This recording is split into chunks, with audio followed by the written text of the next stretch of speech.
Have you ever stared at a centuries-old castle and wondered, how on earth did they build that?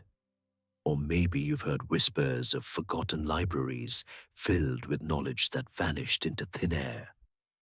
The Middle Ages, that thousand-year stretch between the fall of the Roman Empire and the dawn of the Renaissance, is full of strange facts and mysteries that still baffle us today. We're talking about a time when hygiene was a foreign concept. Knights wore armor so heavy they could barely walk, and the world was a canvas for a stunning mix of brutal warfare, breathtaking art, and a profound, all-encompassing faith. We'll delve into the lives of kings and peasants alike and discover how a society that seemed to be stumbling in the dark managed to lay the foundations for the world we live in now. It's all part of the wild, messy, beautiful tapestry of medieval Europe. Before you get comfortable, take a moment to like the video and subscribe, but only if you genuinely enjoy what I do here. And if you're up for it, drop a comment with your location and local time so we can all feel a little more connected wherever we are in the world. So let's step back, way back, to a moment of utter chaos, a time when the great sprawling Roman Empire was, for all intents and purposes, a goner.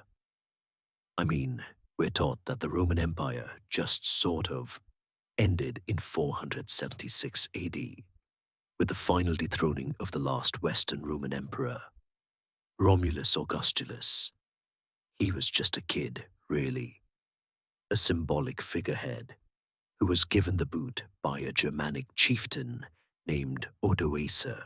But the truth is, the empire had been crumbling for centuries, like a sandcastle slowly washed away by the tide.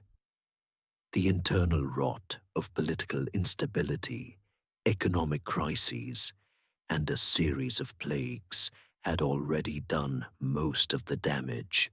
For a long time, the Roman legions had been relying on barbarian mercenaries to defend their borders, and those very mercenaries eventually decided, hey, we're doing all the work anyway, so why don't we just take over? Odoacer's coup wasn't a sudden, thunderous crash so much as the final quiet click of a door closing on an era. The Western Roman Empire was gone, but the eastern half, the Byzantine Empire, was still very much alive and kicking, holding on to the old flame for another 1,000 years, which is a story for another time. What was left behind in the West was a fractured, messy landscape. It wasn't like the lights just went out across Europe. Instead, various Germanic tribes, the Visigoths, the Vandals, the Franks, the Anglo-Saxons, had already established their own small, independent kingdoms within the old Roman borders. The Visigoths controlled Spain. The Vandals had North Africa. The Angles and Saxons were setting up shop in Britain. And the Franks were making their presence felt in what is now France and Germany. These weren't exactly a bunch of disorganized wild men either. Many of them had been living on the Roman frontiers for generations, absorbing Roman culture, laws, and even Christianity, albeit often in its Arian form, which considered Jesus subordinate to God. Their arrival wasn't a clean break from the past. It was more like a blending of cultures, a volatile and often violent fusion that would give birth to medieval Europe. Imagine the shock and dismay of a Roman aristocrat, used to the comforts of Roman law and administration, now having to navigate the shifting loyalties and tribal customs of a new Gothic king. It must have felt like a real-life version of that famous line from Star Wars. The Empire has fallen, and now the galaxy is in chaos.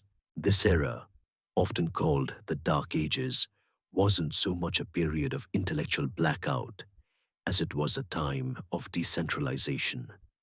Cities shrank, trade routes were disrupted, and the sophisticated bureaucracy of the Roman state disappeared. The knowledge of how to build and maintain aqueducts and elaborate road networks was lost, but people still knew how to farm, fight, and pray. The church, in particular, stepped into the power vacuum left by Rome. Bishops and abbots became powerful local figures, often the only ones who could read, write, and provide a semblance of order and charity in a turbulent world. Pope Gregory the Great, for example, not only led the church, but also negotiated with the Lombard invaders and organized relief for the poor. He was a perfect example of a new kind of leader, one who held both spiritual and temporal power. And while many Roman luxuries disappeared, some things persisted. Latin remained the language of learning and the church, a golden thread connecting the scattered fragments of the old world. Historians still argue whether the term Dark Ages is even accurate, pointing out the vibrant artistic and intellectual life that continued, particularly in places like Ireland and Anglo-Saxon England. But from the perspective of someone living in the 6th century, the world certainly looked and felt a lot less ordered. The chaos was real, and it set the stage for a dramatic new act in the story of Europe. We'll get into the first big player to emerge from this mess in a moment. But for now, just try to picture a world where the old way of life is gone, and no one is quite sure what comes next. From the ashes of Roman Gaul, a new power was taking shape, one that would come to define the early medieval period, the Franks. And if you're thinking about those little hot dog buns, you're not alone. It's a funny mental image. The real Franks, however, were anything but soft. They were a loose confederation of Germanic tribes that had, over time, settled in the northern parts of the Roman province of Gaul, which is basically modern-day France. And one of their early chieftains, a fellow named Clovis III, decided he wasn't content just to be one of many. He wanted to be the boss. Clovis inherited the Frankish kingdom in 481 AD and spent the next few decades doing what ambitious young rulers do, expanding his territory. He was a ruthless and cunning leader, but he also had a secret weapon: his wife, Clotilde, a devout Christian. Now, a lot of these Germanic leaders were still pagan or followed that Arian Christianity we talked about, which was considered heretical by the mainstream church. But Clotilde was a Catholic, and she really, really wanted her husband to convert. Legend has it that during a particularly brutal battle against the Alemanni in 496 AD, Clovis was losing badly. In his desperation, he supposedly prayed to Clotilde's god, promising that if he won, he would convert. Lo and behold, the tide of the battle turned, and Clovis emerged victorious. A deal's a deal, right? So, on Christmas Day, 496 AD, Clovis and 3,000 of his warriors were baptized in a ceremony that would have immense repercussions. This wasn't just a personal choice. It was a political masterstroke.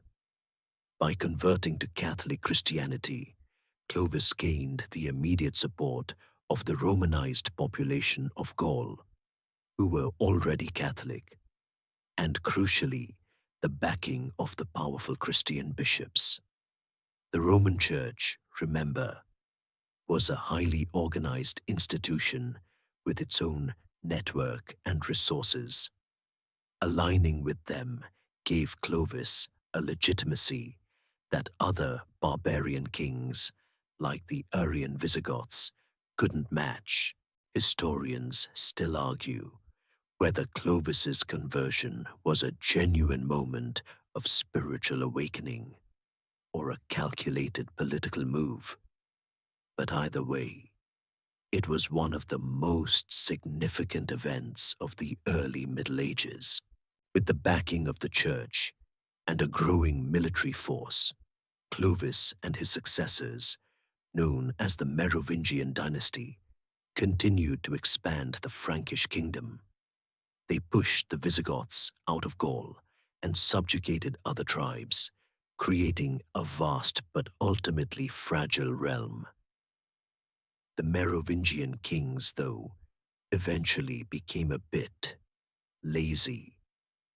By the 7th century, they had largely handed over the day-to-day governance to their chief ministers, known as the mayors of the palace.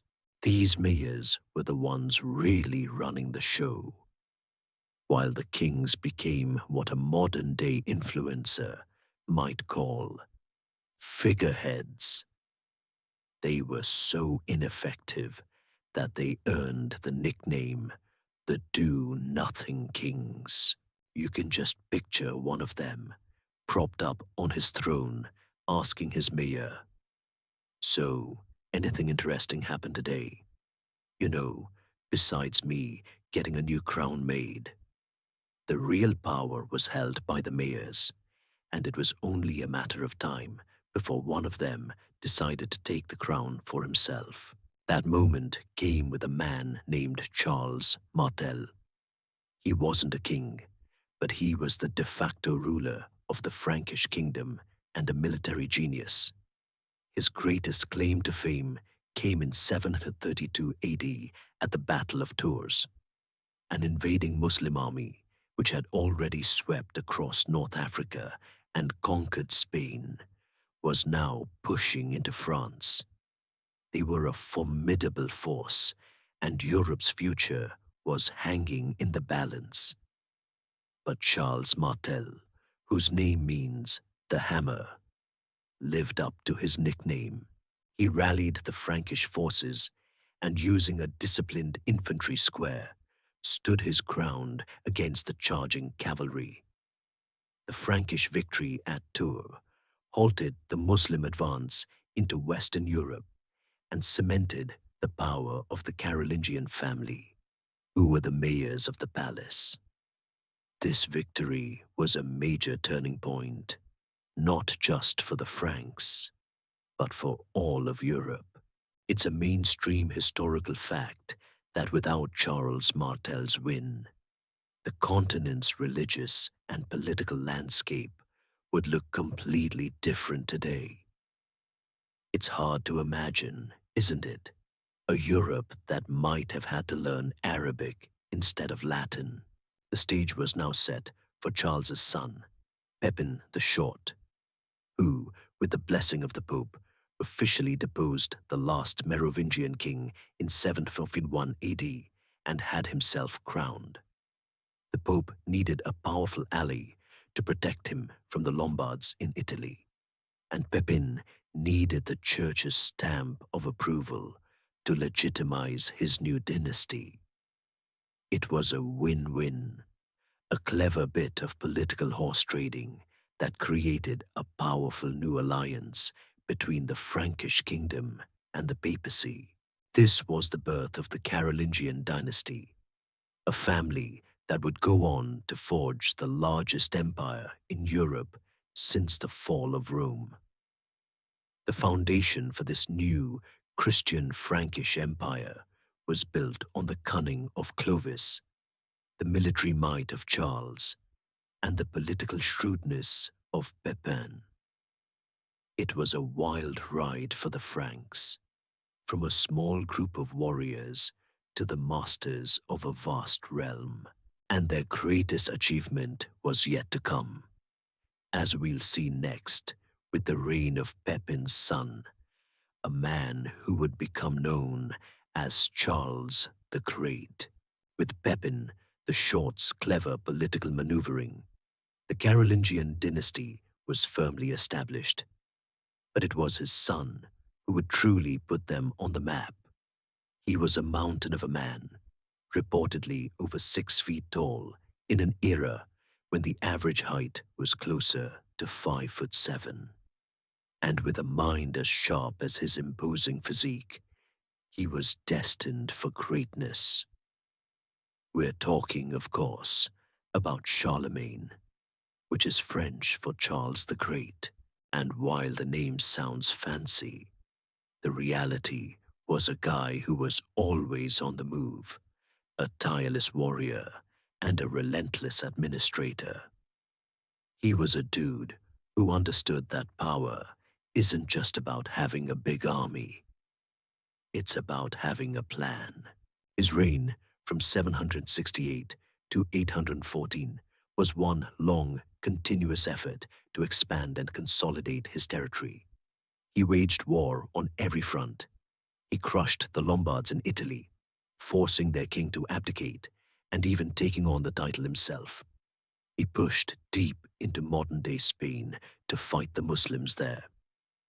And although his campaign wasn't a total success, it famously ended in the ambush at Roncesvalles, which later became the subject of the epic poem The Song of Roland.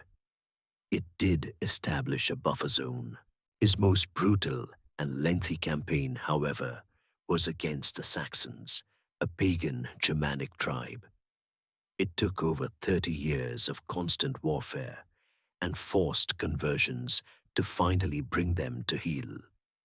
The sheer scale of his military operations was something Europe hadn't seen since the Romans. But Charlemagne wasn't just a conqueror. He was a builder. He understood that a vast empire needed more than just a strong hand. It needed a cultural and intellectual foundation. He launched what historians call the Carolingian Renaissance. Now, don't get this confused with the real Renaissance that came later, with all the fancy paintings and sculptures. This one was more about getting back to basics. Charlemagne invited the greatest scholars and thinkers of his day to his court, most famously the Anglo-Saxon monk Alcuin of York. Their mission was to revive learning, which had fallen into neglect since the Roman collapse. They established schools in monasteries and cathedrals, corrected and copied ancient texts, and even standardized the writing style, creating a clear, easy-to-read script called Carolingian minuscule. You're reading something that descends directly from it right now. All those lovely lowercase letters we use. That's his crew's doing. This effort to preserve knowledge was a massive gift to future generations. A bit like a medieval hard drive backup. On Christmas Day in the year 800, a truly iconic moment occurred. While Charlemagne was at St. Peter's Basilica in Rome, kneeling in prayer, Pope Leo III suddenly placed a crown on his head and declared him Emperor of the Romans. It's a moment steeped in mystery and controversy. Charlemagne himself claimed he was surprised and didn't want the title. But modern historians have their doubts. Was it a genuine surprise or a carefully orchestrated public relations stunt? The act was a huge deal for a couple of reasons. First, it legitimized Charlemagne's rule in a way that no other kings had been since Rome. He wasn't just a Frankish king anymore. He was the head of a new Roman Empire, a kind of successor to the glory days. Second, and maybe more importantly, it symbolically linked the Frankish king to the Pope, creating a power dynamic that would shape the next 1,000 years of European history, with the emperor and the Pope vying for ultimate authority. This moment is considered a mainstream historical fact, the beginning of what would later be called the Holy Roman Empire, a sprawling, decentralized state that would last for centuries. Charlemagne's empire, however, was almost too big for its own good. It was a personal empire, held together by the loyalty of his counts and nobles. When he died in 814, the glue holding it all together began to dissolve. His son, Louis the Pious, tried to hold it together, but after his death, his three sons famously partitioned the empire in the Treaty of Verdun in 843. This treaty essentially divided the vast Carolingian realm into three parts, laying the groundwork for the modern nations of France and Germany. This division, coupled with new external threats, plunged Europe back into a period of chaos. The dream of a unified Christian empire was dead, at least for now. And as the central authority of the emperor faded, a new, decentralized system began to take its place. With the Carolingian Empire fractured and the dream of a unified realm gone, Europe found itself facing a fresh set of problems. The external invasions we talked about a little while ago came roaring back with a vengeance. But this time, they weren't just a single-issue threat. They were a three-pronged terror coming from all directions. It was like a medieval horror movie where the monsters just keep coming. From the north came the Vikings, from the east the Magyars, and from the south the Saracens. It was a brutal trifecta of raids that would shape the landscape of Europe for centuries. The Vikings, those Scandinavian seafarers, were probably the most famous of the bunch. They weren't just raiders, they were also explorers, traders, and settlers. But for the people on the coasts of Britain and France, they were a terrifying force. They'd sail up rivers in their shallow draft longships, strike at undefended monasteries and towns, and then disappear before a proper army could be mustered. The famous raid on the monastery at Lindisfarne in 793 is often seen as the starting gun for the Viking Age. Their raids were lightning fast and devastating, and they were experts at psychological warfare, leaving behind a trail of fear and destruction. These weren't just random acts of violence, though. They were often searching for plunder, slaves, and new lands to settle. And settle they did. They established major trading towns in Ireland, set up a kingdom in northern England, and even founded the Duchy of Normandy in France, which would later be the launchpad for the conquest of England. They were a constant, nagging threat that forced local rulers to get their act together or be wiped out. Meanwhile, from the east, a group of nomadic horsemen called the Magyars were sweeping across the plains. They were a fierce and disciplined fighting force, known for their incredible skill with composite bows from horseback. These guys were basically the Mongols before the Mongols were cool. They launched relentless raids into what is now Germany and Italy. Their lightning-fast hit-and-run tactics, leaving entire regions in a state of panic, just like the Vikings. Their mobility made them nearly impossible to catch for the slower-moving, heavily armored armies of the Carolingian successor states. They were a terrifying reminder of the fragility of the new European kingdoms. It wasn't until the German king Otto the Great finally managed to decisively defeat them at the Battle of Lechfeld in 955 that the Magyar threat was finally contained. This victory cemented Otto's power and would eventually lead to his coronation as Holy Roman Emperor, a callback to Charlemagne's earlier glory. And from the south, across the Mediterranean, came the Saracens, the European term for the Muslim forces from North Africa and Spain. These weren't just isolated raids either. They had established bases in southern Italy and Sicily, and from there, they launched coastal attacks on places like Italy and southern France. They plundered coastal towns, captured slaves, and disrupted trade routes. The sheer boldness of their raids was remarkable. They even sacked the outskirts of Rome itself in 846, desecrating holy sites and stealing treasures. This triple threat from three different directions created a sense of constant peril across the continent. There was no single, unified empire to call upon for help. People had to rely on their local lords and rulers. This state of constant insecurity had a profound and lasting effect on how European society was structured. The centralized authority of the king or emperor was largely useless against these kinds of fast, decentralized attacks.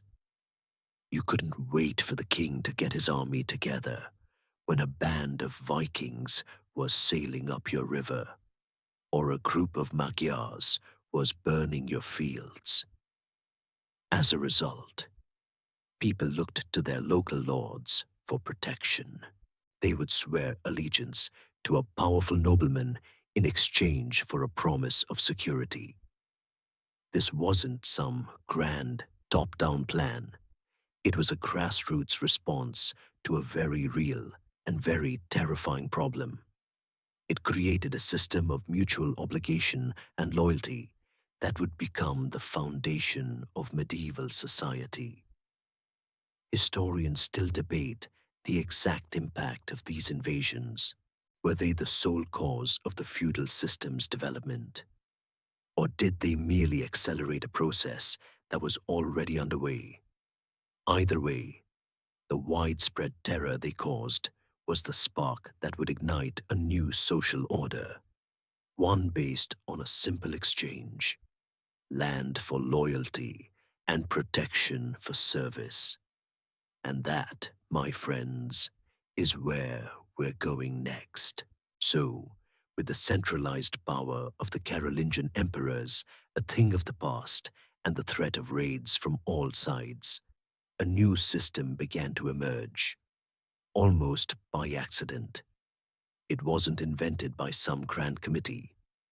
It was a pragmatic, decentralized response to a world without reliable central authority.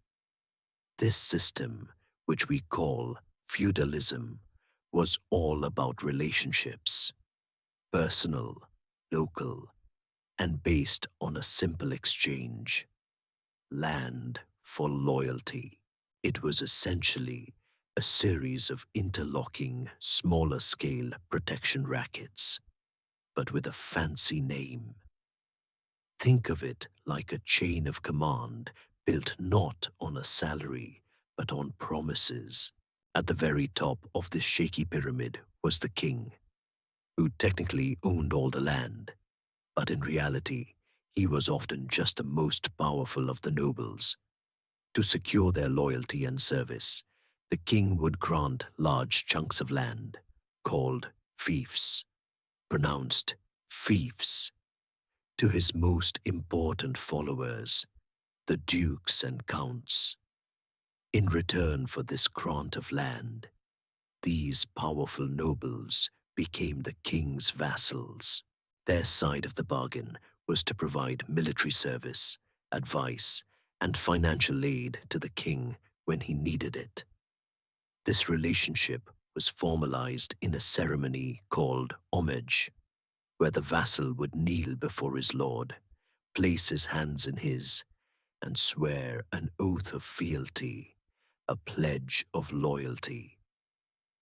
It was a very public, very serious commitment, and once the ceremony was done, the deal was sealed, often with a kiss on the lips. This arrangement then trickled down. The dukes and counts, with their massive fiefs, couldn't possibly defend all of it on their own, so they, in turn, would subdivide their land and grant smaller fiefs to their own vassals, who were usually knights or lesser nobles. These lesser nobles would then owe loyalty and military service to their immediate lord, and so on. The system created a complex web of allegiances, a kind of a friend network where everyone owed something to someone else. It's a mainstream historical fact that this created a world where a knight might be the vassal of a baron, who was the vassal of a count, who was the vassal of a duke, who was the vassal of the king. The famous line, "The vassal of my vassal is not my vassal," perfectly sums up this intricate, often confusing web of loyalties. The king's authority was not absolute. It was mediated through a series of personal contracts, which meant that a powerful duke could, and often did, defy the king's will. Feudalism wasn't just about the nobles and knights, though. Below them were the vast majority of the population, the peasants. They were not part of the feudal contract of military service, but they were bound to the land and the lord who owned it. This system was called manorialism. The lord's estate, or manor, was the basic economic unit of the time. Peasants, who were often serfs, were tied to the land and could not leave without the lord's permission. In exchange for the lord's protection and the right to farm a plot of land, they had to work the lord's fields for free for a certain number of days a week and pay various taxes and fees, often in the form of crops or goods. They were, for all intents and purposes, a part of the manor. This was a pretty rough deal for the peasants, who lived a life of hard labor and poverty. But for the lord, it was the source of his wealth and power. It was the lord's manor that produced the food and resources needed to support his castle and his knights.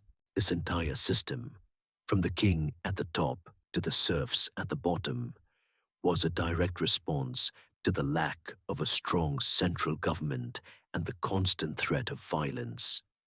The castle, that iconic symbol of the Middle Ages, became the center of this new world. It wasn't just a home for the Lord, it was a fortress, a symbol of his power, and a refuge for the peasants and their livestock in times of attack. They were the ultimate expression of the feudal order, a physical manifestation of the Lord's promise to protect his people.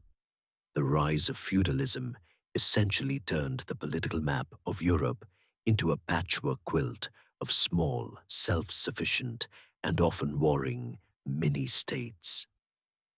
The power was no longer held by a single, distant emperor in a grand capital city, but by 1,000 local lords, each with their own castle and their own little kingdom.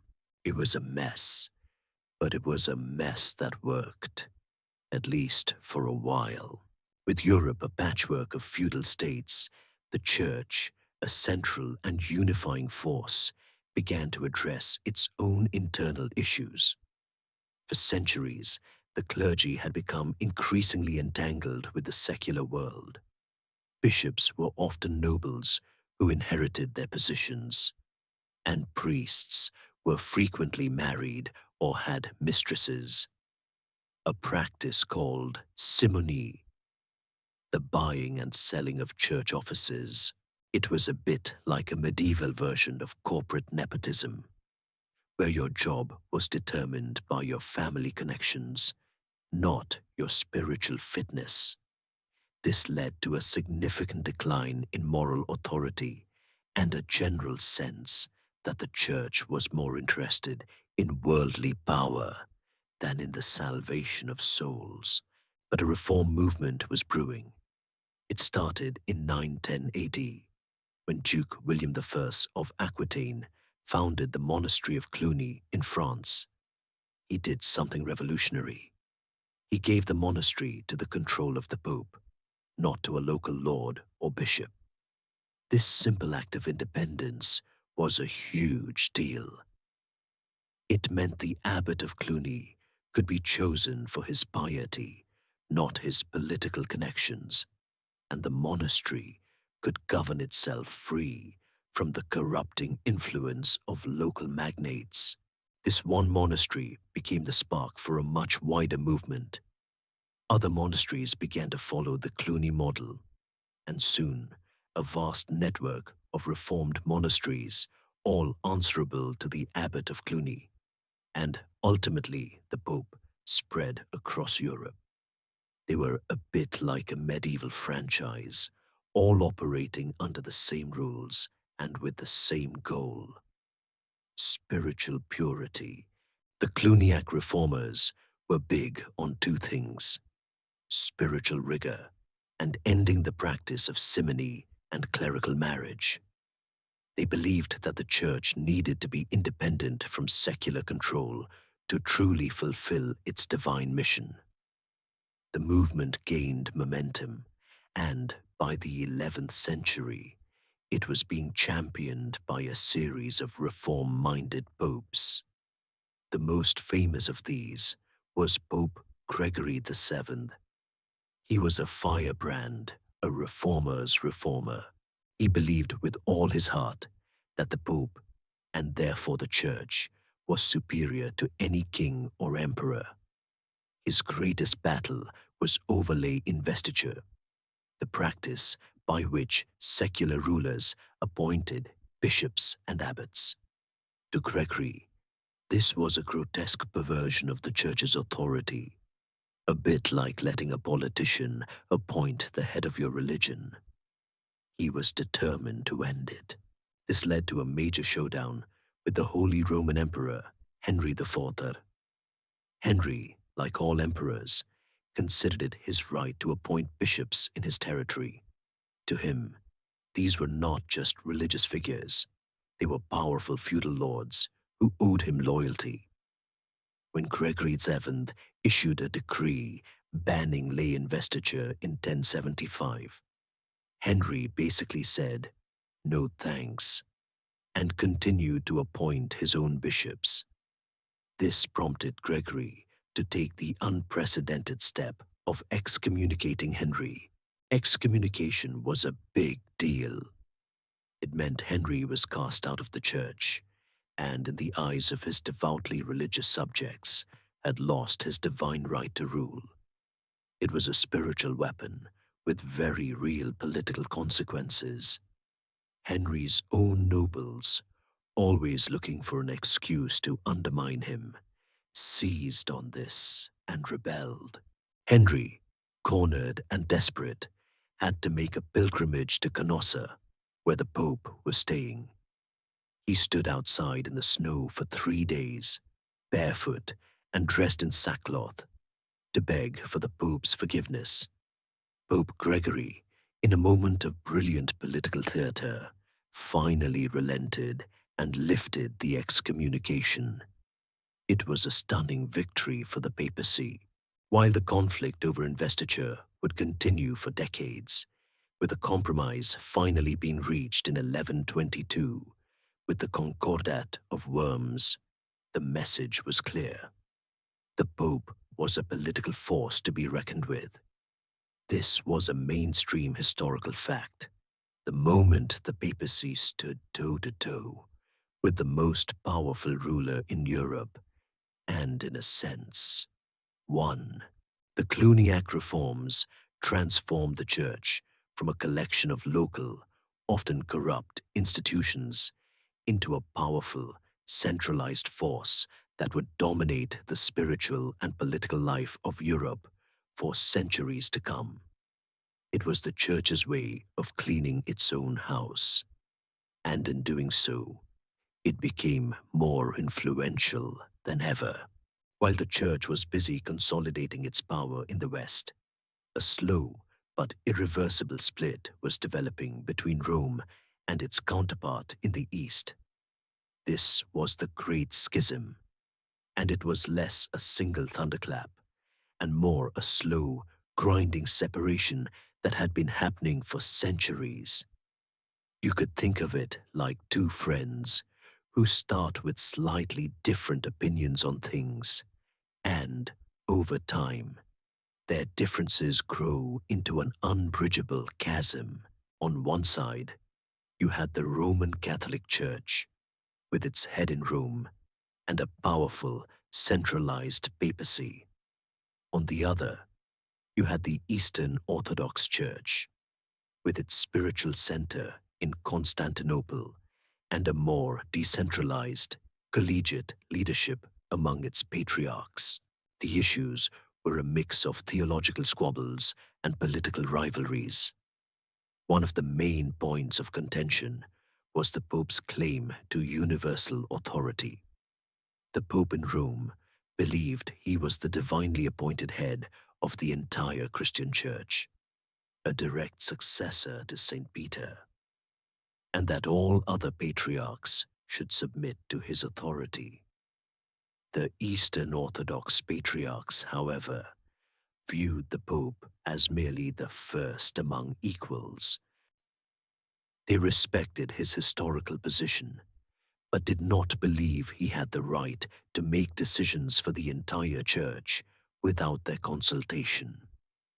It was a classic clash of centralized versus decentralized power, a bit like a medieval argument over states' rights. Another major theological debate was over the filioque clause. This is a great example of how a few words can cause a massive problem. The original Nicene Creed, the statement of faith for all Christians, said that the Holy Spirit proceeds from the Father. The Western Church, in its Latin version, had added the word filioque, meaning and the Son, to the phrase. So it read that the Holy Spirit proceeds from the Father and the Son. The Eastern Church was horrified. To them, this was a change to a sacred, ecumenical text that had been decided upon by church councils, and it had been done without their permission. They also argued that it was theologically incorrect, as it diminished the role of the Father as the sole source of the Trinity. This might sound like a minor point, but to the people of the time, it was a fundamental question of faith and doctrine. The final straw came in 1054. Pope Leo IX sent a cardinal, Humbert of Silva Candida, to Constantinople to negotiate with the patriarch Michael Cerularius. Humbert was, shall we say, not a good diplomat. He was arrogant and unyielding, and things quickly went south. The talks broke down, and in a dramatic act, Humbert stormed into the Hagia Sophia, the great cathedral in Constantinople, and placed a bull of excommunication on the altar, basically declaring the patriarch and all his followers to be outside the church. In response, the patriarch held his own council and excommunicated the Pope's legates right back. It was a formal, public split, a moment that is a mainstream historical fact, solidifying the division that had been growing for so long. Now, historians still argue whether this was a truly final moment or if it could have been mended later. In fact, many people at the time didn't even realize the gravity of what had happened. They just thought it was a spat between two strong-willed leaders. But as time went on, the two branches of Christianity drifted further and further apart. The Latin Catholic Church and the Greek Orthodox Church developed different liturgical practices, different forms of worship, and even different philosophical approaches to theology. The mutual excommunications were only formally lifted in 1965, but by then, 1,000 years of separate development had made the split permanent. This division weakened Christendom as a whole, especially in the face of external threats, and it created a rift that remains to this day. The Church of the West was now a distinct and separate entity, one that was about to undergo a major transformation on its own shores. While Europe was busy with its internal squabbles and the Church was splitting in two, a major power play was unfolding across the English Channel. It all came to a head in 1066, a year that is probably the most famous date in English history. And it all started with a succession crisis. The Anglo-Saxon King of England, Edward the Confessor, died without an heir. This left a power vacuum and a number of people with a claim to the throne. The main players were Harold Godwinson, an English earl who was Edward's brother-in-law and the most powerful nobleman in the country, Harald Hardrada, the fearsome King of Norway, a Viking with a powerful army and a claim to the throne based on an old treaty. And finally, William, Duke of Normandy, a powerful French noble who was Edward's cousin, and claimed Edward had promised him the throne years ago. It was a chaotic situation, and Harold Godwinson, in a move that was both bold and desperate, had himself crowned king almost immediately. But his reign was destined to be short and incredibly brutal. He had barely settled on the throne when he had to march north to face a Viking invasion led by Harald Hardrada. Harold Godwinson and his army met the Vikings at the Battle of Stamford Bridge and, in a stunning victory, crushed them, killing Hardrada in the process. It was a moment of glory, but it came at a terrible price.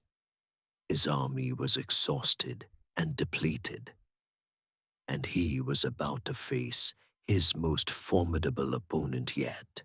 Just as Harold was celebrating his victory, news arrived that William of Normandy had landed his army on the southern coast of England.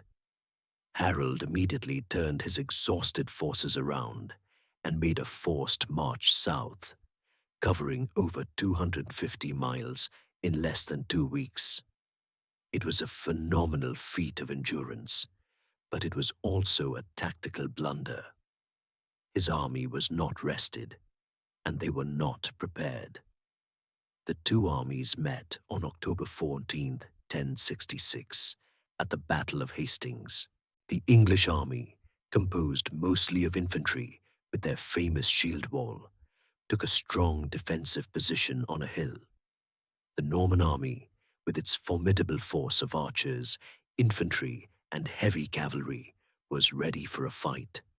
For hours, the battle was a bloody stalemate, a grim back and forth, with neither side gaining the upper hand. But the Normans had a trick up their sleeves. They feigned a retreat, a classic military ruse that tricked a portion of the English shield wall into breaking ranks and chasing after them. As soon as the English were disorganized, the Norman cavalry turned around and slaughtered them. They used this tactic multiple times, slowly eroding the English defenses. The climax of the battle came when Harold Godwinson himself was killed, allegedly by an arrow to the eye. This is a mainstream historical fact, though some historians still argue about the exact manner of his death. With their king dead, the English forces broke and fled, and the Normans were victorious. William, now known as William the Conqueror, had won the English throne. The Norman conquest had a profound impact on England. William's victory wasn't just a change of monarch, it was a total transformation of English society. He replaced the Anglo-Saxon aristocracy with his own Norman followers, granting them the best lands and building a vast network of castles to enforce his rule. He also introduced a new, more centralized form of feudalism, making all nobles swear direct allegiance to him, rather than to a chain of lesser lords. This created a much stronger monarchy than existed on the continent. The language of the court and the law became Norman French, while the common people continued to speak Old English. This fusion of languages gave birth to what we now call Middle English, and it's why our modern language has so many words with both Germanic and Latin roots. For example, the Anglo-Saxon word for a cow is cow, but the Norman French word for cow meat is beef. The peasant sees the animal, the lord eats the meat. The conquest was a brutal takeover, but it also integrated England into the wider European feudal and cultural system, setting the stage for the next few hundred years of its history. The year 1095 was a pivotal moment in European history, a time when a seemingly small request would set off a chain reaction of holy wars that would last for centuries. Remember how the Church had been consolidating its power, and the Pope had been asserting his authority. Well, it all came to a head when the Byzantine Emperor, Alexios III Komnenos, sent a desperate plea to the West. He was facing a formidable new threat: the Seljuk Turks, a group of nomadic warriors from Central Asia who had converted to Islam and conquered vast territories, including much of Anatolia, which was the heartland of the Byzantine Empire. The Byzantines were losing ground, and Alexios needed help. He wasn't asking for a full-blown war. He just wanted some mercenary knights to bolster his forces, but Pope Urban II saw an opportunity. He wasn't just going to send a few knights, he was going to launch a holy war. At the Council of Clermont in France, he delivered one of the most famous speeches of the Middle Ages. He called on the knights of France to stop fighting each other and turn their swords to a more righteous cause, to go on a pilgrimage to the Holy Land, to reclaim Jerusalem from the Muslims, and to protect the Christian pilgrims who were being harassed. The crowd's response was a thunderous cry of Deus vult, which means God wills it. The Pope promised a spiritual reward for their efforts, a plenary indulgence, which meant that all their sins would be forgiven and they would be guaranteed a place in heaven. It was a deal too good to pass up for a bunch of knights whose lives were spent in brutal, often sinful warfare. The First Crusade was born. Now, Historians still argue whether the Crusades were motivated by piety or by greed. The Pope's call was certainly spiritual, but many of the knights and nobles who joined were also looking for land, wealth, and adventure. It was an opportunity for younger sons who wouldn't inherit their family's land to make a name for themselves and perhaps carve out a new kingdom in the East. The journey was a brutal one. Many of the early Crusaders were disorganized and ill-equipped, and thousands died from disease, starvation, and skirmishes along the way. The first wave, the so-called Peasants' Crusade, was a disaster. A disorganized mob led by a preacher named Peter the Hermit that was easily wiped out in Anatolia. The real military effort came later with the army of nobles, and even they were plagued by infighting and lack of supplies. Despite all the setbacks, the First Crusade was a shocking success. The Crusaders captured a number of key cities in the Levant, and after a brutal siege, they took Jerusalem in 1099. The conquest of the city was a bloodbath. The Crusaders massacred a large portion of the city's Muslim and Jewish population. They had achieved their goal, but the price was immense. With their victory, they established a series of small, vulnerable Crusader states, like the Kingdom of Jerusalem and the County of Edessa, a bit like tiny, isolated islands of Western rule in a vast Muslim sea. The Crusades continued for centuries, with different waves and different goals. The Second Crusade, for example, was a complete failure. The Third Crusade, led by Richard the Lionheart and the legendary Saladin, was more of a stalemate. The legacy of the Crusades is incredibly complex. For the West, it was a moment of religious fervor and cultural exchange. They brought back new foods, spices, and silks, and were exposed to the advanced scholarship and science of the Islamic world. But for the Byzantines, the Crusades were a disaster. The Fourth Crusade, instead of fighting the Muslims, ended up sacking the Christian city of Constantinople in 1204, a betrayal that permanently damaged the relationship between the East and West. For the Islamic world, the Crusades were an act of unprovoked aggression, a violent episode in their history.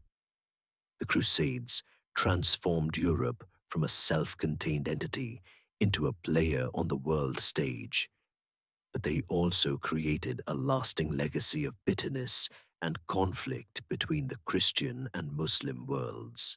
After the frantic energy of the early Crusades and the Viking Age, Europe entered a period of relative stability that historians have dubbed the High Middle Ages, a golden age that spanned roughly from the 11th to the 13th centuries.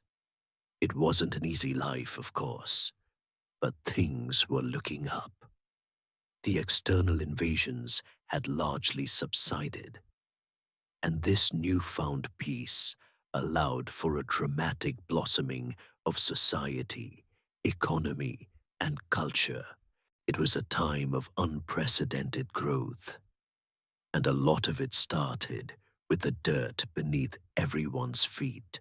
A major driver of this change was a revolution in agriculture. Farmers, who had been toiling with inefficient plows and two-field crop rotation systems, began to adopt new technologies. One of the most important was the heavy plow. The old plows were basically sticks that scratched the surface, but the new ones, with their iron blades, could cut and turn the heavy clay soil of Northern Europe, allowing farmers to cultivate much more land. This was a game changer. They also adopted the three-field system, a clever bit of agricultural innovation that allowed them to grow more food. Instead of leaving half their fields fallow, they would plant one field with a winter crop, another with a spring crop, and leave only a third fallow. This meant more food, which meant more people, which meant more, well, everything. It was a virtuous cycle. With more food came a population boom. Europe's population nearly doubled during this period, and all those extra people had to go somewhere. The answer was the growth of towns and cities. People, especially younger sons and daughters who wouldn't inherit the family farm, began to move to urban centers, which were becoming hubs of trade and commerce. These towns weren't just for buying and selling either. They were also places of new social order.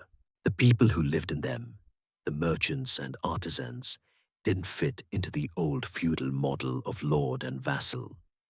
They created their own associations, called guilds, which were a bit like a medieval version of a union and a chamber of commerce, all in one. Guilds regulated trade, set prices, and ensured the quality of goods. But they also provided social support for their members. Getting a master's license in a craft was a major life goal, and the process was a lot like an apprenticeship today, just with more strict rules.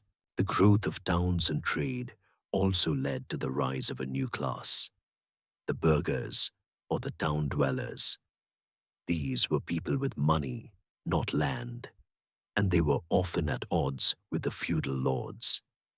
They wanted freedom from the arbitrary taxes and tolls of the lords, and they often banded together to demand charters from the king that granted them certain rights and freedoms. They were the engine of a new economy, one that was less about land and more about money. This was also the time when the first commercial banks and partnerships began to appear, as merchants needed new ways to manage their wealth and finance their ventures.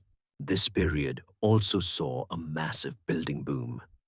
With a more stable society and more resources, kings and nobles started building those spectacular stone castles and cathedrals we all love to look at. The soaring, intricate architecture of the Gothic cathedral is a mainstream historical fact of this era. With its flying buttresses and stained glass windows, a testament to the wealth and religious fervor of the time. The High Middle Ages, in many ways, were the bridge from the fragmented, warring world of the early Middle Ages to the more centralized and urbanized world of the late Middle Ages and beyond. It was a period of incredible innovation and growth, and the stage was set for some of the most dramatic events in European history. With society growing and towns blossoming, it was only a matter of time before the intellectual and spiritual life of Europe underwent its own revolution. This was the era of monasticism and scholasticism, two seemingly different movements that together shaped the mind of the Middle Ages.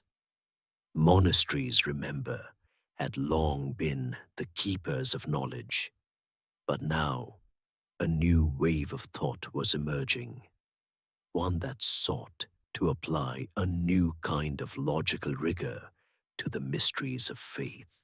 Monastic life itself experienced a renewal, largely thanks to the Cluniac reforms we talked about earlier.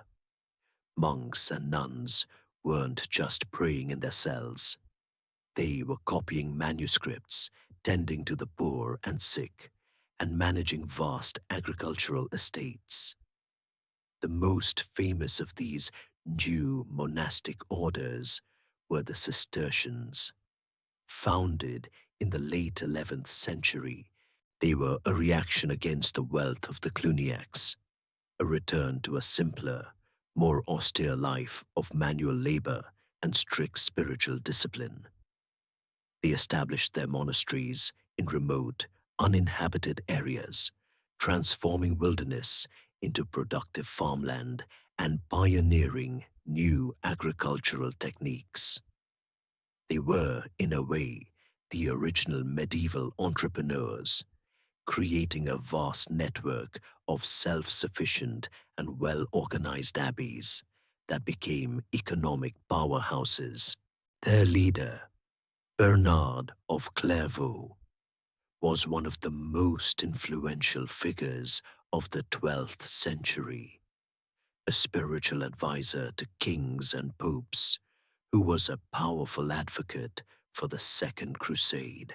But while the monks were working and praying, a new intellectual ferment was bubbling up in the cities. As towns grew and trade expanded, so did the demand for education. The old monastic schools were too few and too isolated to meet the need. So new centers of learning began to emerge around cathedrals. These new schools were the seeds of the first universities. The word university comes from the Latin universitas, meaning a guild or corporation. And that's exactly what they were: guilds of scholars and students who came together to pursue knowledge. The first ones, like those at Bologna and Paris, were founded in the 12th century.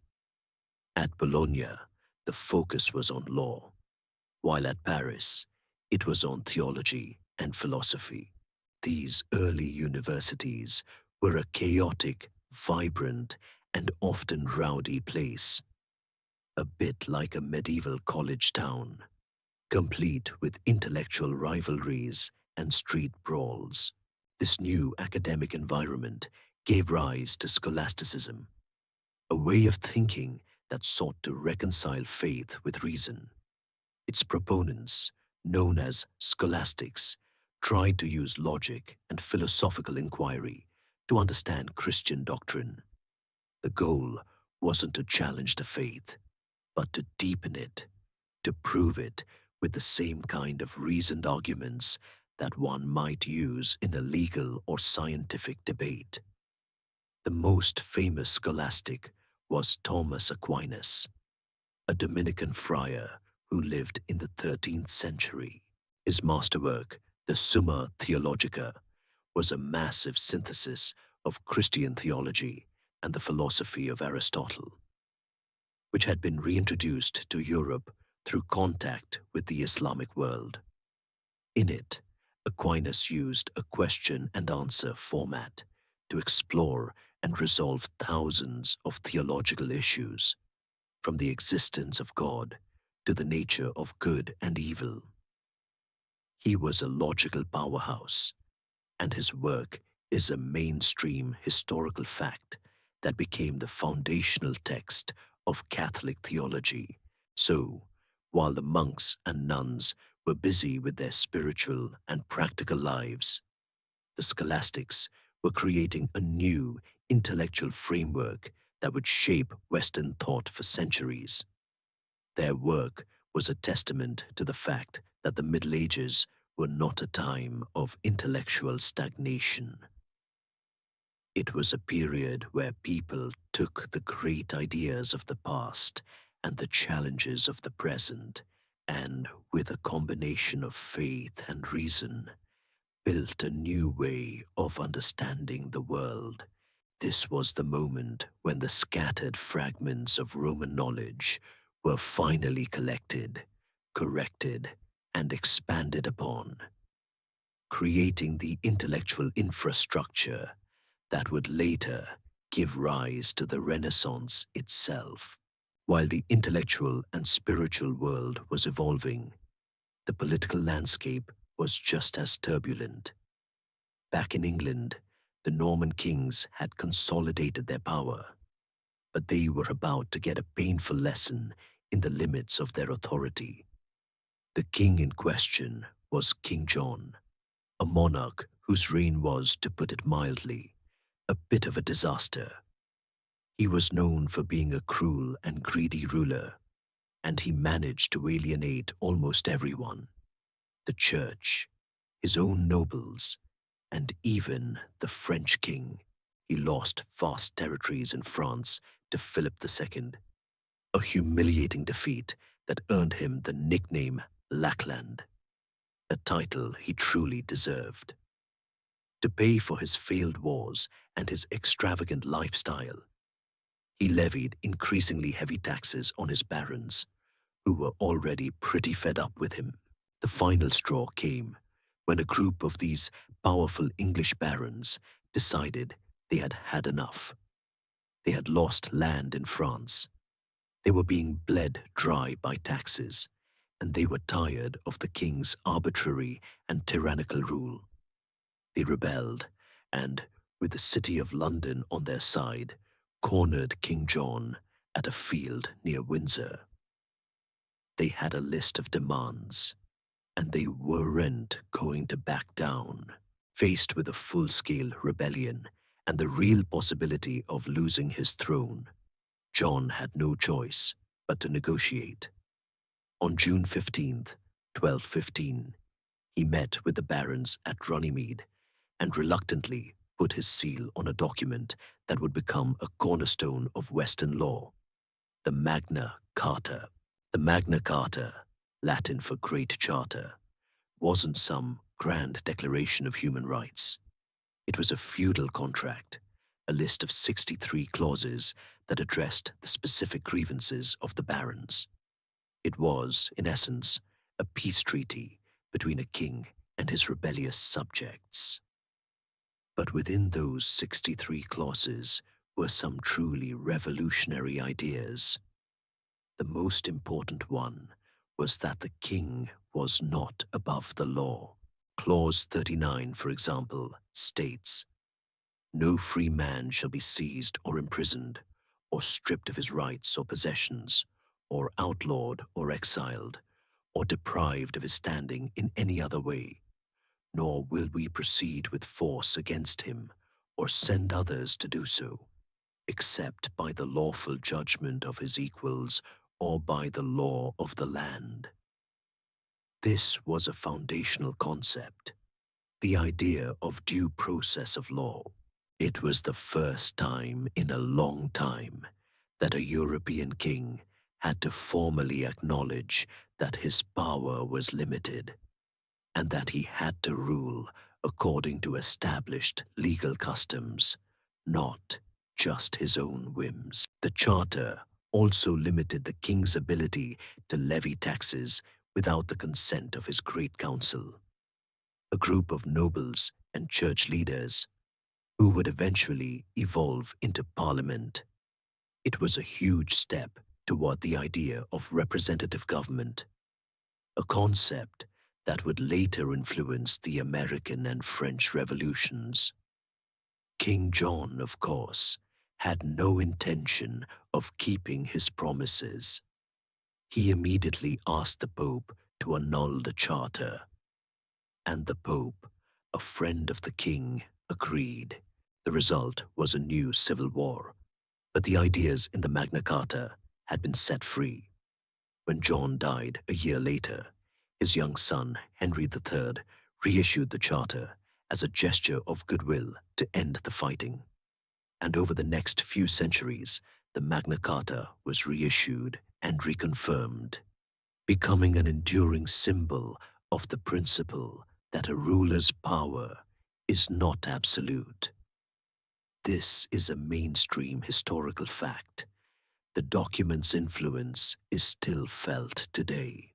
The Magna Carta was a pivotal moment not just for England, but for all of Europe. It was a blow against the kind of top-down tyranny that had been common since the fall of Rome. It showed that even a king could be held accountable, and that a group of determined nobles, by working together, could force a ruler to respect their rights. It was a messy, imperfect document, born out of a selfish rebellion, but it laid the groundwork for the rule of law and the idea of limited government. As the Middle Ages entered their final stretch, a long simmering rivalry between two of Europe's great powers, England and France, boiled over into one of the longest and most destructive conflicts in history, the Hundred Years' War. The name itself is a bit of a misnomer. It wasn't a single, continuous war, but a series of conflicts fought from 1337 to 1453. And while it had a lot to do with land and power, it all started with a simple question. Who should be the King of France? The English kings, you see, were also French nobles. William the Conqueror and his successors had held vast territories in France, a situation that was always a source of tension. But the main spark came with the death of the French King Charles IV in 1328, who left no direct male heir. The closest male relative was his nephew, Edward III of England, who was the son of Charles III's sister. Now, French law, specifically the ancient Salic law, prohibited women and their descendants from inheriting the throne. So, the French nobles chose a distant cousin, Philip of Valois, to be their king. Edward III, however, argued that as the closest male relative, he had a stronger claim. He was, to put it simply, not a fan of this Salic law thing. He even had a bit of a claim based on his great-grandmother, a daughter of a French king. And historians still argue whether his claim was more political opportunism or a genuine belief in his right to the throne. This is an open, scholarly debate. The war began, and for the English, the early stages were a period of stunning military success. The English had a secret weapon that leveled the battlefield, the longbow. It was a massive bow, over 6 feet tall, that could shoot arrows with incredible speed and power, piercing the armor of French knights from hundreds of yards away. The French, meanwhile, relied on their traditional feudal cavalry charges, which were no match for disciplined English longbowmen. The English scored a series of devastating victories, most famously at the Battle of Crécy in 1346 and the Battle of Agincourt in 1415. At Agincourt, led by the legendary King Henry V, a small, tired English army was able to defeat a much larger French force in a muddy field. A feat that is a mainstream historical fact that became a source of national pride for centuries. But for all their tactical victories, the English could never fully conquer France. The French had a secret weapon of their own, one that was far more important than any military technology: a sense of national identity. The war for them wasn't just about a feudal dispute. It was about protecting their homeland. And this feeling was embodied in a young peasant girl named Joan of Arc. She claimed to have received visions from God, telling her to drive the English out of France. She was, in a way, the original medieval hype person. She convinced the Dauphin, the uncrowned French prince, to let her lead a French army. In 1429, she led her troops to victory at the Siege of Orleans, a turning point that lifted French morale and began to turn the tide of the war. Although she was later captured by the English and burned at the stake as a heretic, her martyrdom only strengthened the resolve of the French people. The French slowly began to fight back, using new tactics and their numerical superiority. By 1453, the English had been driven out of almost all of France, except for the port of Calais. The war was over, but its legacy was immense. It destroyed the old feudal system, as kings now relied on paid professional armies rather than the unreliable service of their nobles. It also gave rise to a strong sense of national identity in both England and France. They were no longer just a collection of feudal territories. They were nations with a shared history and a shared enemy. Just as the Hundred Years' War was ravaging Europe, a far more terrifying enemy was about to arrive. One that didn't care about kings, longbows, or who had the best claim to a throne.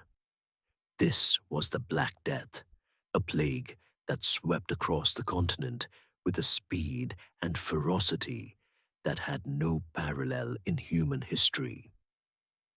It arrived in Europe in 1347, carried by fleas on rats that were stowed away on Genoese trading ships arriving in Sicily. From there, it spread along trade routes, both by land and by sea. And within just a few years, it had reached every corner of the known world, from Scandinavia to the Middle East. It was, in a very real sense, a pandemic that would make any modern-day virus look like a gentle cold. The disease was terrifyingly effective and had a number of different forms. The most common was the bubonic plague, named for the swollen black boils, buboes, that would appear on the victim's body. These were often accompanied by fever, chills, vomiting, and excruciating pain. It was almost always fatal, and death could come in a matter of days. Another form was the pneumonic plague, which attacked the lungs and was spread through the hair by coughing, a much more efficient way to infect people. Imagine living in a medieval city with no sanitation and no understanding of germs. The conditions were perfect for the plague to spread like wildfire. People, of course, had no idea what was causing it. They blamed it on everything from bad air, miasma, to astrological alignments, to a punishment from God. Some even blamed outsiders, leading to brutal pogroms against Jewish communities who were unjustly accused of poisoning wells. The death toll was catastrophic, a mainstream historical fact that is almost impossible to comprehend. Modern historians estimate that the plague killed somewhere between 30 and 60% of Europe's population. In some cities, the death rate was even higher. Entire villages were wiped out. The social fabric of the continent was torn apart. There was a desperate shortage of labor, as so many people had died. This had a profound effect on the feudal system. With fewer peasants to work the land, the value of their labor went up. For the first time, peasants could demand higher wages and better working conditions from their lords. And if their lord wouldn't give it to them, they could just go somewhere else.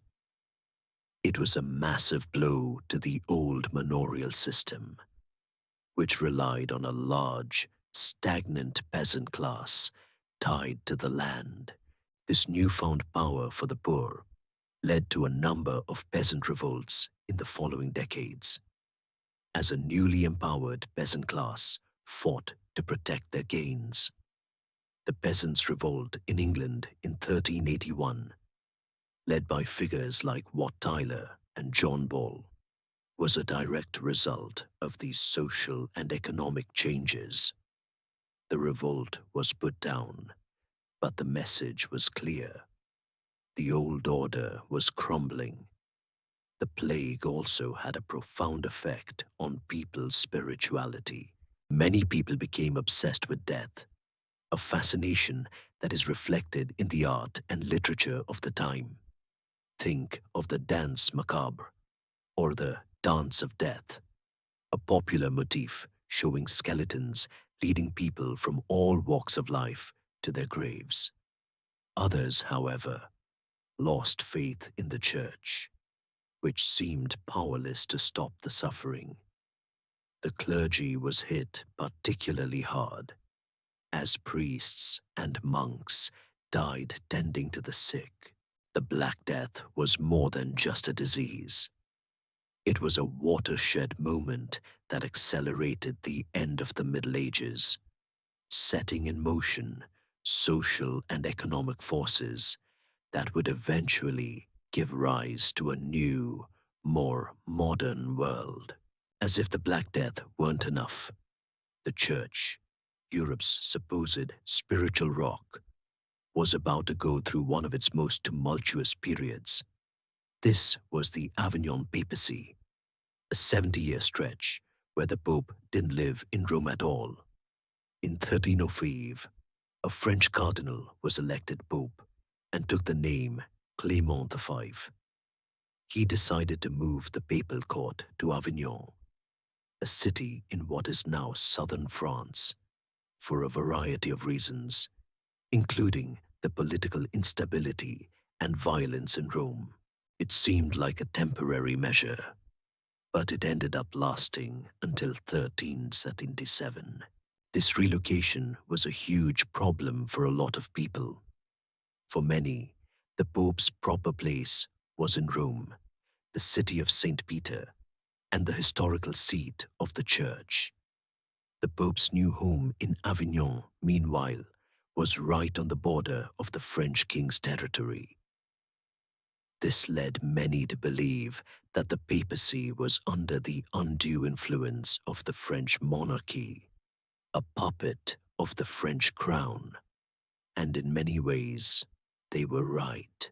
The French king had a lot of say in the appointment of cardinals and, by extension, the election of future popes. It was a massive blow to the Church's authority, especially in places like England and Germany, who were often at war with France. How could you trust a pope who was so closely tied to your enemy? The Avignon popes themselves were not exactly models of piety. They lived a life of luxury and excess, a far cry from the asceticism preached by many of the monastic orders. They centralized the church's bureaucracy, developed a system for collecting taxes from all over Europe, and, in a particularly clever bit of financial engineering, sold indulgences, a remission of the temporal punishment due to sin, to fund their lavish lifestyles and wars. This practice of selling salvation would become a major point of contention and a key catalyst for the Protestant Reformation a couple of centuries later. The Avignon papacy was, in a sense, a symptom of a larger problem. The Church was becoming more of a political and financial institution than a spiritual one. The situation came to a head in 1377, when Pope Gregory XIII finally moved the papacy back to Rome. But he died shortly after, and the cardinals, under immense pressure from the Roman mob, elected an Italian pope, Urban VI. Urban VI, however, was a bit of a hothead, and he quickly alienated a number of the French cardinals. So, they just went back to Avignon and elected their own pope. Suddenly, there were two popes, both claiming to be the true head of the church. This led to the Western Schism, a period from 1378 to 1417, when Christendom was split between two, and at one point, even three, rival popes. This schism was a disaster. It created a world where different nations and different groups of people followed different popes. France and its allies supported the Avignon Pope, while England and its allies supported the Roman one. It was a mess. It also profoundly weakened the moral and spiritual authority of the Church. If there were two popes, who could people trust? It created a crisis of faith and led to the rise of new ideas and new voices calling for reform. Figures like John Wycliffe in England and John Hus in Bohemia, whose ideas would later inspire the Reformation, began to question not just the power of the Pope, but the very doctrines of the Church. The Avignon Papacy and the Western Schism are mainstream historical facts. They were a period of great chaos and confusion, and they exposed the deep cracks that were forming in the foundation of the medieval church. It was a clear sign that the old order was changing, and a new one was just around the corner. With the old feudal system crumbling and the church in disarray, a new political power began to rise from the chaos. The national monarchies. Remember that fragmented, messy map of Europe we talked about? Well, it was slowly but surely starting to look a lot more like the one we know today. Kings in places like France, England, and Spain began to consolidate their power, often at the expense of their nobles and the church.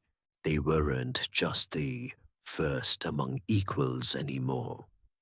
They were becoming the absolute rulers of a unified kingdom. In France, the process was a long, slow climb. Remember how the French kings were just a bunch of fancy titles with little real power. The Hundred Years' War changed that. It was a unifying national struggle that gave the French kings a new kind of authority. They created a permanent professional army, paid for by a new, more efficient system of taxation. This army wasn't dependent on the whims of the feudal lords anymore. It was an army of the king, loyal only to him. With this newfound military might, they were able to crush any rebellious nobles who stood in their way. The French monarchy also co-opted the towns and the rising merchant class, granting them charters in exchange for money and loyalty. This gave the king a new base of support that was independent of the old feudal aristocracy. The French kings, in a particularly clever bit of political engineering, also began to assert their control over the French church, a move that would lead to a long-standing tension with the papacy. In England, the process was a bit more English. The English monarchy had been strong since William the Conqueror, but its power had been checked by documents like the Magna Carta. After the Wars of the Roses, which we'll get to in a moment, a new dynasty, the Tudors, came to power and centralized authority in a way that England had never seen before. They used a newly created body, the Star Chamber, to enforce royal law and bypass the traditional court system, which was often sympathetic to the nobles. This allowed the Tudors to swiftly deal with any rivals or upstarts. They also created a more centralized bureaucracy, and like the French, relied on a new system of taxation to fund their ventures. But perhaps the most dramatic example of this consolidation was in Spain. The Iberian Peninsula had been a patchwork of Christian and Muslim kingdoms for centuries, a long, drawn-out conflict known as the Reconquista. The marriage of two powerful monarchs, Ferdinand of Aragon and Isabella of Castile, in 1469, was the final piece of the puzzle. It united the two largest Christian kingdoms and gave them the power and resources to finally finish the job.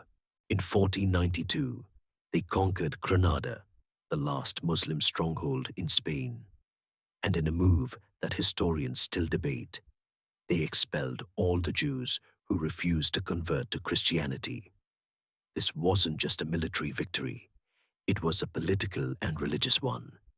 It created a unified Catholic Spain under the control of a powerful central monarchy. This rise of national monarchies was a mainstream historical fact that marked the end of the old medieval order. The feudal system, with its decentralized power and local allegiances, was being replaced by a more modern model of government. The kings were now the undisputed leaders of their realms, and their power was based on a combination of military might, a new system of taxation, and a growing sense of national identity among their subjects. It was a new era, one that was defined not by a web of personal allegiances, but by a powerful, central ruler. And with this new era came a new kind of conflict, one that was fought not by knights and their vassals, but by professional armies of a newly formed nation. While the kings of Europe were busy consolidating their power, a religious firestorm was brewing in Bohemia, a part of the Holy Roman Empire that is now the Czech Republic. This was the era of the Hussite Wars, a conflict that was a direct result of the growing dissatisfaction with the state of the church and a powerful movement for religious reform. The central figure of this drama was a priest and scholar named Jan Hus. Hus was a professor at the University of Prague and a huge fan of the English reformer John Wycliffe, whose ideas were considered heretical by the church. Hus preached in the Czech language, which was a big deal. For centuries, the church service had been in Latin, a language that most of the common people didn't understand. By preaching in their own tongue, Hus was giving the laity a direct connection to God and the scriptures, bypassing the traditional role of the clergy. He also spoke out against the same things that had been a problem for centuries: the wealth and corruption of the clergy, the sale of indulgences, and the idea that the church's authority was more important than the Bible itself. His followers, who became known as the Hussites, believed in two main things: that everyone, not just the priests, should be able to receive both the bread and the wine during communion, and that the word of the Bible was the ultimate authority. The church, of course, was not a fan of this. A local council declared his teachings heretical, and Hus was excommunicated. But he had a lot of support from the local nobility and the Czech people. In 1414, he was summoned to the Council of Constance, a massive church council called to end the Western Schism and address the growing problem of heresy. Hus was promised safe conduct to and from the council by the Holy Roman Emperor, a promise that turned out to be less than reliable. When he arrived, he was arrested and put on trial for heresy. He was given a chance to recant his beliefs, but he refused, famously stating that he would rather be burned at the stake than to go back on what he believed to be the truth.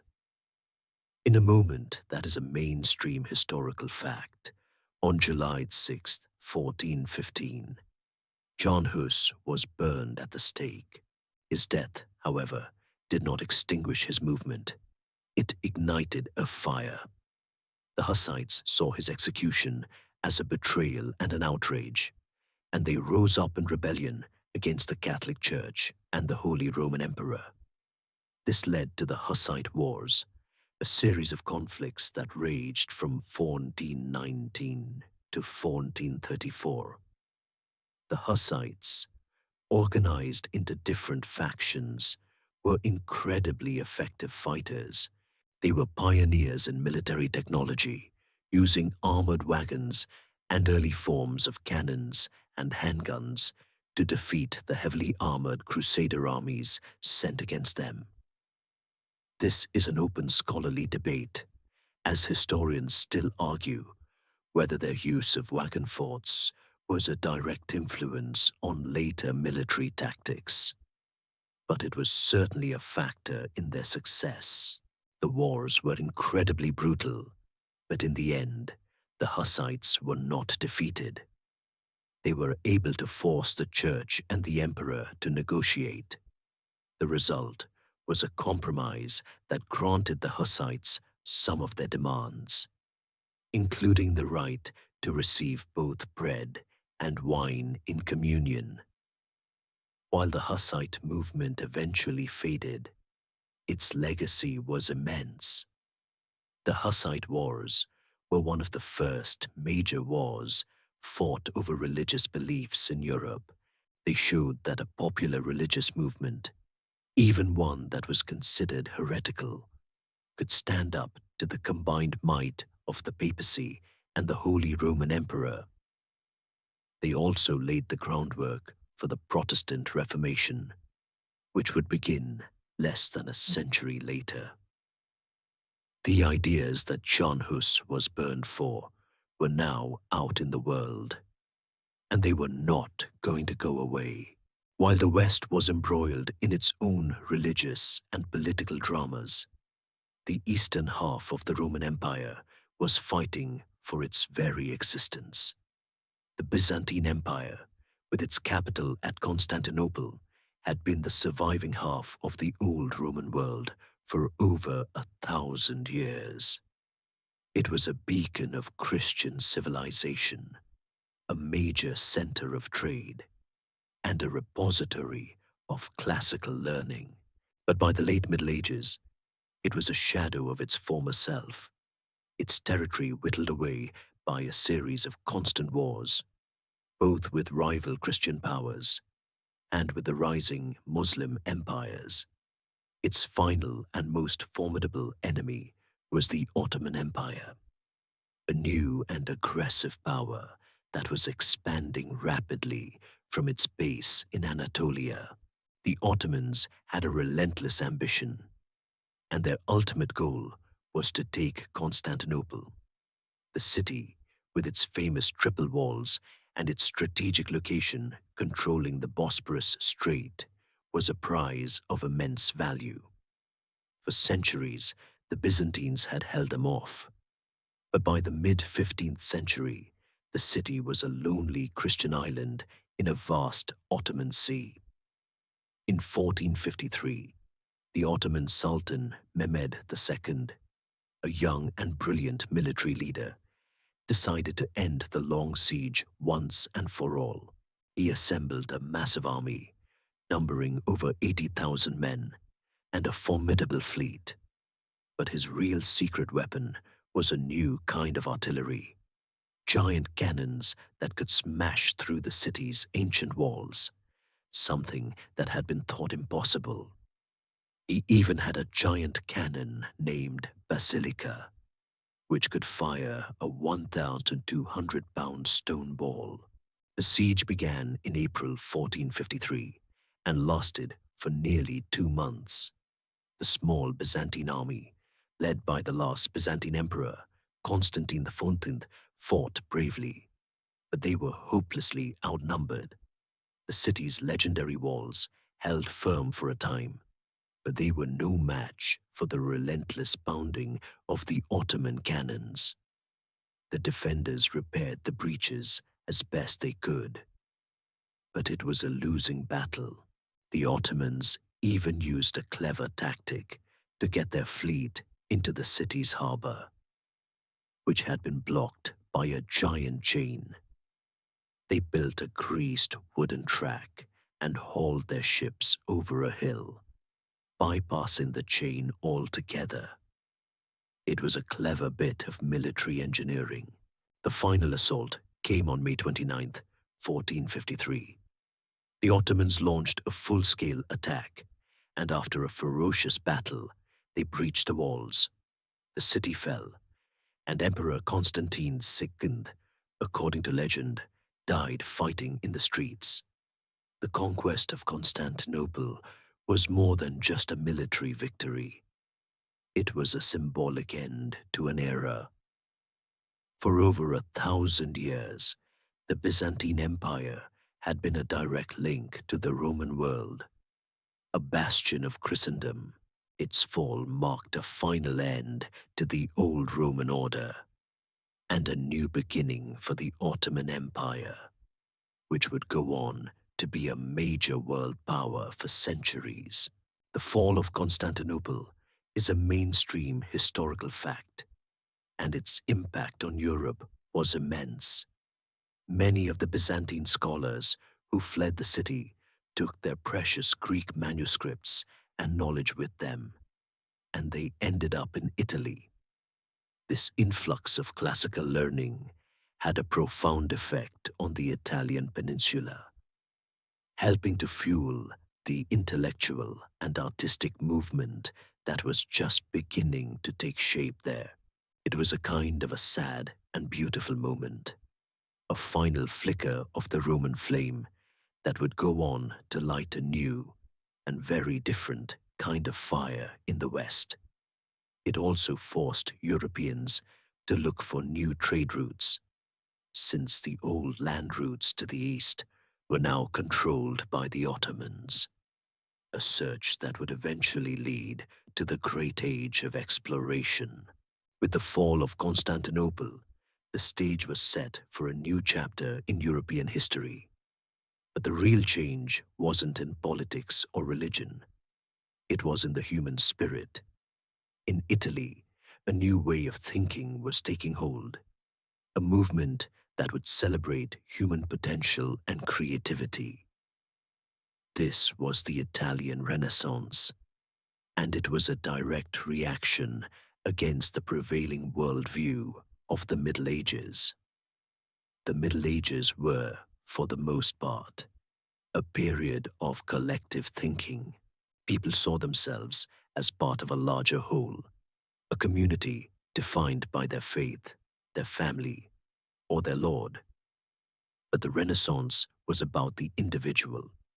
It was a celebration of what a single human being could achieve, and it was a search for a new kind of truth, one that wasn't just found in a dusty theological text. This new way of thinking was called humanism.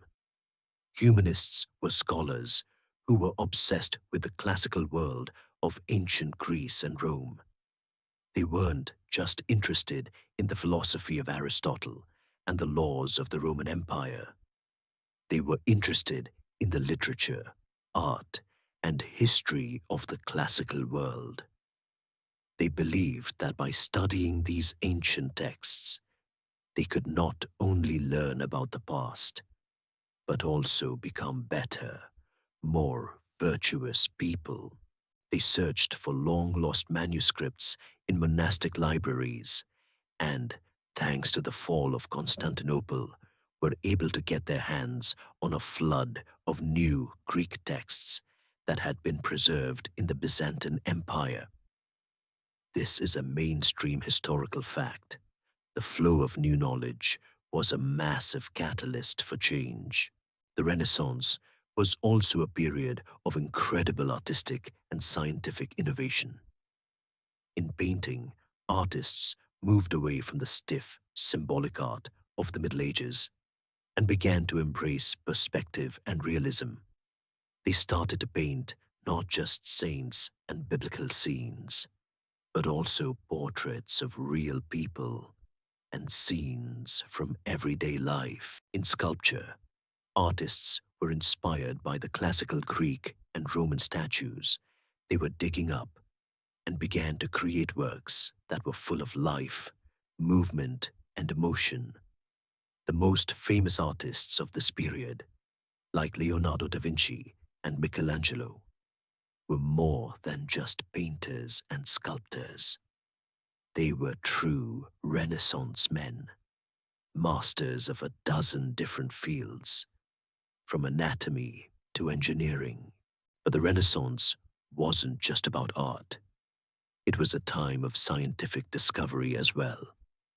The humanists, with their new emphasis on observation and reason, began to question the old inherited knowledge. They began to dissect human bodies, to study the movement of the planets, and to develop new theories about the world. They still had a long way to go, of course, but the groundwork was being laid for the scientific revolution that would come later. And where did all this happen? In the wealthy city-states of Italy. Cities like Florence and Venice were the epicenters of this new movement. They were rich, independent republics, ruled not by kings and nobles, but by wealthy merchant families. The most famous of these were the Medici family of Florence. They were a family of bankers who used their immense wealth to become patrons of the arts and sciences, sponsoring everyone from Michelangelo to Leonardo da Vinci. Their support turned Florence into the cradle of the Renaissance and a true intellectual and artistic powerhouse. So, while the rest of Europe was still bogged down in wars and religious schisms, Italy was embracing a new, more optimistic vision of the world, one that would eventually spread across the continent and change everything. The Renaissance was a revolution of ideas, but it needed a way to spread. For centuries, books were a luxury, painstakingly copied by hand by monks and scholars. A single book could take months or even years to complete, making them incredibly expensive and rare. Knowledge was hoarded, confined to the libraries of monasteries and the private collections of the wealthy. But all that was about to change with a brilliant and deceptively simple invention. Around the year 1440, a German goldsmith named Johannes Gutenberg developed a method of printing using movable metal type. This was the genius of his invention. Instead of carving an entire page of text into a single wooden block, which was the old way of doing things, Gutenberg created individual metal letters. He could arrange these letters to form words and sentences, lock them into a frame, ink them, and press them onto a sheet of paper. Once he was done, he could take the letters apart and use them for a different page. It was, in a word, brilliant. It made the printing process incredibly fast and, more importantly, incredibly cheap. Gutenberg's first major project was a Latin Bible, which he began in 1450 and finished around 1445. The Gutenberg Bible is a masterpiece of early printing, and it's a mainstream historical fact that it's still considered one of the most beautiful books ever made. It showed the world what was possible with this new technology. But the real impact of the printing press wasn't in its beauty. It was in its speed and its ability to democratize knowledge. Suddenly, books were no longer a luxury item. They could be mass-produced, and their price dropped dramatically. For the first time, ordinary people could afford to own books. The impact was immediate and profound. The printing press fueled the spread of Renaissance humanism, allowing the ideas of scholars and artists to circulate faster than ever before. It also played a huge role in the religious changes that were coming. When the Protestant Reformation began, Martin Luther's writings could be printed and distributed across Europe in a matter of weeks, a feat that would have been impossible just a century earlier. The printing press was, in a sense, the internet of the 15th century, a technology that would disrupt the old order and create a new world of information and ideas. And the changes weren't just intellectual. The printing press also created a new kind of business, the publisher. Suddenly, there were people who made a living not by copying texts, but by printing them. They were, in a way, the original content creators, and they were at the heart of a new kind of economy. The printing press also standardized language, as publishers needed a common language to print their books. This led to the gradual decline of local dialects and the rise of a common national language. Historians still debate whether the printing press was the sole cause of these changes, but it certainly accelerated them in a way that nothing else could. It was an invention that, in a few short decades, would change the way people thought, learned, and communicated. And it was a final nail in the coffin of the medieval era. It was a silent, peaceful revolution that would lead to a number of very noisy and very violent ones. Across the Channel, from the newly powerful French monarchy, England was about to descend into a civil war that was part medieval and part modern. This was the Wars of the Roses, a dynastic conflict that pitted two branches of the same royal family against each other, the House of Lancaster and the House of York. It all began in 1455, and it was a bit like a feud between two very rich, very powerful cousins. Both houses were descendants of King Edward III, and both had a claim to the English throne. The Lancastrian symbol was a red rose, while the Yorkist symbol was a white rose, a fact that gives the war its picturesque name. The initial spark came from the weak and mentally unstable King Henry VI, a Lancastrian. His inability to rule effectively created a power vacuum that the Yorkist nobles, led by Richard, Duke of York, were all too happy to fill. The war was a brutal, on-again, off-again conflict that lasted for over 30 years. It was a chaotic mix of bloody battles, shifting alliances, and dramatic betrayals. At one point, Henry II was deposed and imprisoned, only to be briefly restored to the throne before being killed. Richard, the Duke of York, was killed in battle, and his son, Edward IV, took the throne, becoming the first Yorkist king. The war was less about a clash of ideologies and more about the personal rivalries and ambitions of the great noble families. But it was also a sign of the changing times.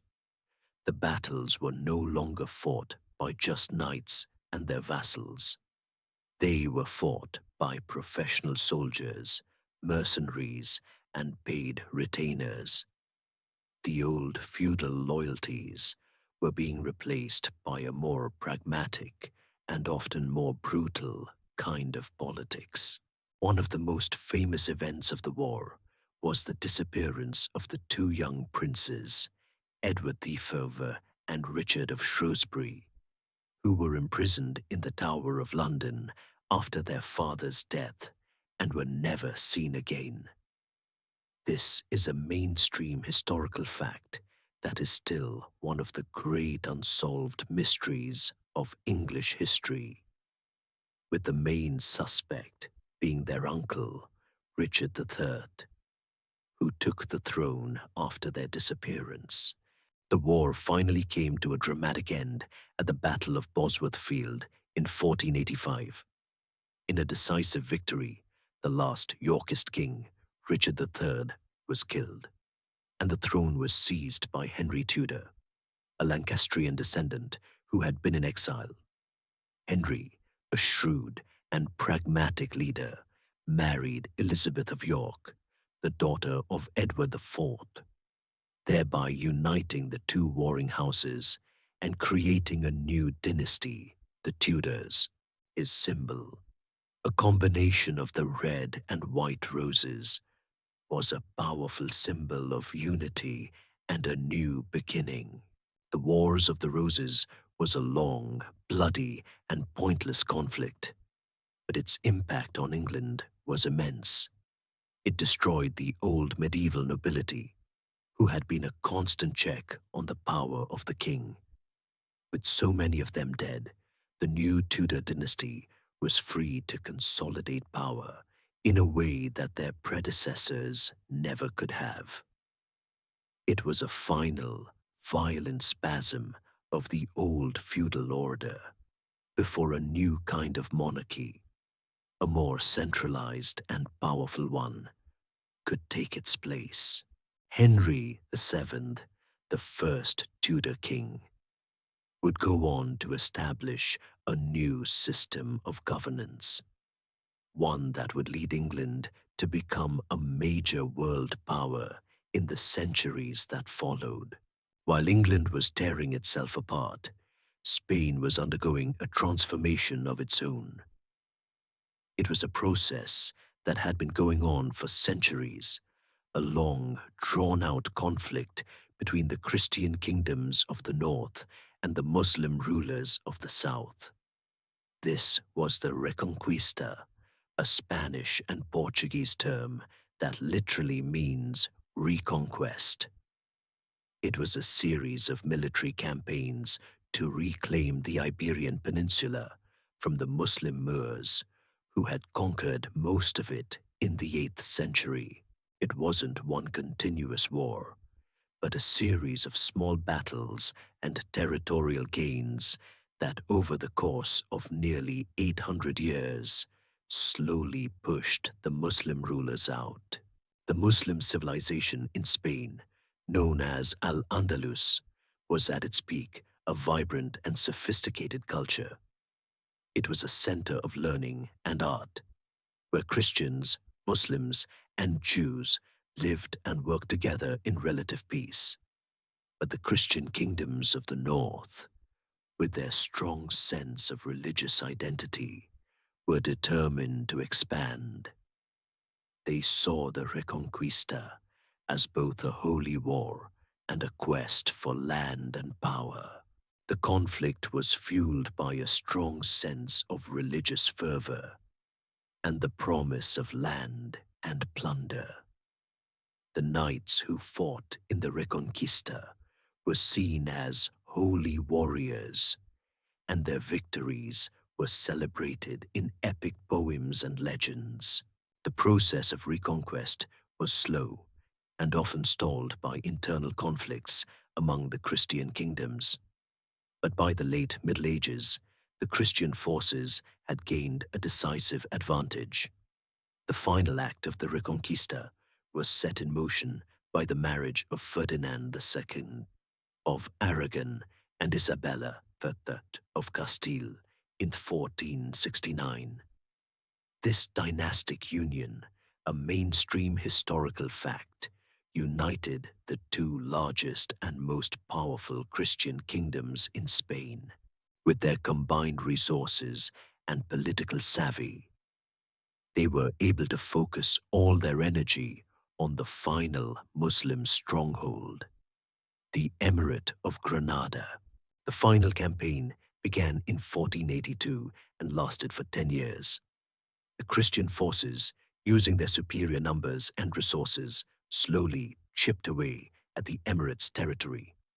The siege of the city of Granada itself was a long and arduous process, but on January 2nd, 1492, the last Muslim ruler of Granada, Muhammad XVII, known in Spanish as Boabdil, surrendered.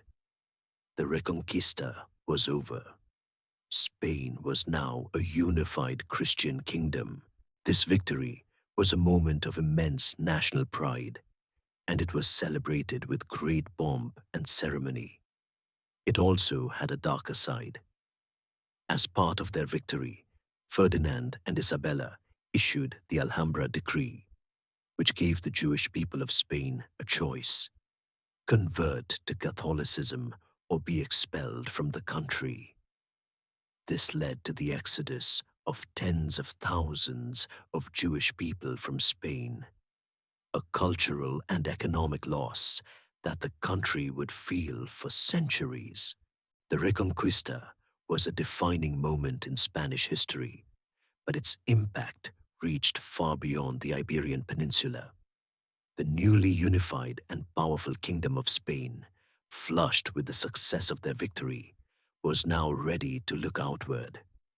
The year 1492 was also the year that Christopher Columbus, under the sponsorship of Isabella, sailed west to find a new route to the Indies. The Reconquista had given the Spanish monarchs the wealth, confidence, and desire for glory to launch a new kind of conquest, one that would change the world forever. It was a final, triumphant end to a long, bloody conflict, and a new, ambitious beginning for a nation that was now ready to take on the world. With the Reconquista complete, and the new national monarchies consolidating their power, Europe had a new confidence and a new reason to look beyond its borders. The fall of Constantinople to the Ottomans had effectively cut off the old land-based trade routes to the east, the source of precious goods like spices and silks. The Italian city-states of Venice and Genoa had long dominated the Mediterranean trade, but the rise of the Ottomans forced a new search for a way to get those goods. This was the beginning of the Age of Exploration, a period of intense maritime travel and discovery that would reshape the global map forever.